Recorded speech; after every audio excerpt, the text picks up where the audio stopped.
when they heard this saying? But he answered and said, "Every plant which my heavenly Father has not planted will be uprooted. Let them alone. They are blind leaders of the blind. And if the blind leads the blind, both will fall into a ditch." Then Peter answered and said to him, "Explain this parable to us." So Yahusha said, "Are you also still without understanding? Do you not yet understand that whatever enters the mouth goes into the stomach and is eliminated? But those things which proceed out of the mouth come from the heart, and they defile a man. For out of the heart proceed evil thoughts, murders, adulteries, fornications, thefts, false witness, blasphemies. These are the things which defile a man. But to eat with unwashed hands does not defile a man." Matthew chapter 15, verses 1 through 20. And so let's deal with this plain and simple.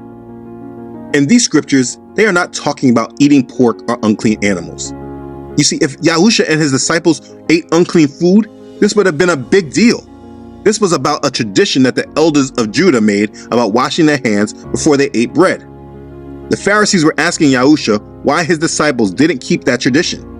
It was not about keeping the Torah. It was about keeping a tradition of men.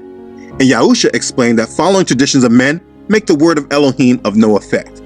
And he used another tradition that they kept that showed the hypocrisy from it, about not honoring your mother and your father. Through this, he explained that it's not what goes into a man that defiles them, but what comes out of them. So just because they ate with unwashed hands does not mean they are defiled. Now, somehow, this has been taken to mean that the whole dietary laws from Yahuwah are now to be disregarded, and that is so far from the case. The disciples didn't start eating unclean animals because they were with Messiah. If you don't recognize this, let's go back to the book of Acts and review Peter's vision. The next day, as they went on their journey and drew near the city, Peter went up on the housetop to pray, about the 6th hour. Then he became very hungry and wanted to eat.